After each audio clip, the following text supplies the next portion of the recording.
IDF की बमबारी से फिर दहला सेंट्रल गाजा। जेनिन में आईडीएफ का रास्ता रोकने के लिए हमास ने क्या किया और इजराइल पर किसने अंडरग्राउंड अटैक का खतरा लगातार करने की कोशिशें तेज की है। मिडिल ईस्ट संकट से जुड़ी खबरें देखिए महायुद्ध टॉप 9 में।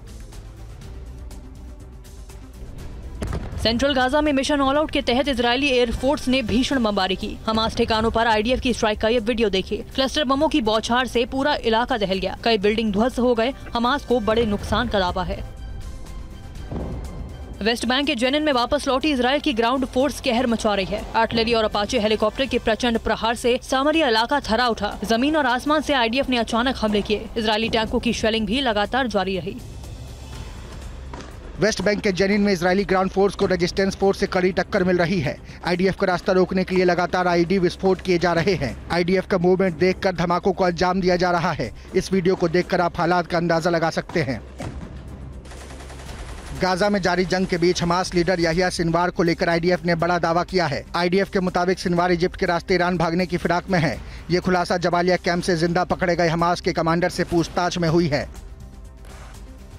वेस्ट बैंक और गाजा में हथियारों की कमी से जूझ रहे हमास ने आईडीएफ के खिलाफ बड़ी योजना बनाई है। ब्लूमबर्ग की रिपोर्ट में दावा किया गया है कि अब हमास अपने टनल नेटवर्क से आगे की जंग लड़ेगा। इजराइल पर अंडरग्राउंड अटैक की आशंका है। नॉर्थ इजराइल में आज भी हिजबुल्लाह ने बड़ा हमला किया। बिरकत रिशा में इजरायली सेना के बेस पर मैनपैड से मोर्टार और रॉकेट दागे गए। लेबनान बॉर्डर से किए गए इन हमलों में हिजबुल्लाह ने आईडीएफ को भारी क्षति पहुंचाने का दावा किया।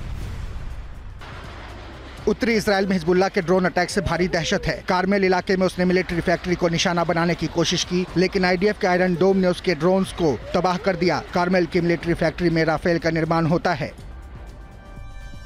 नॉर्थ इजराइल में हिजबुल्लाह लड़ाके एफपीवी रेसिंग ड्रोन से हमले कर रहे हैं।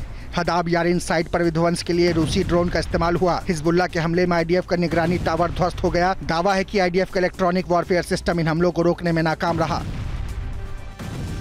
उत्तरी इजराइल में हिजबुल्लाह के हमले का बदला आईडीएफ ने दक्षिण लेबनान में लिया। इजरायली वायुसेना के प्रचंड प्रहार से हिजबुल्लाह के ठिकाने दहल गए। कई इमारतें जमींदोज हो गईं।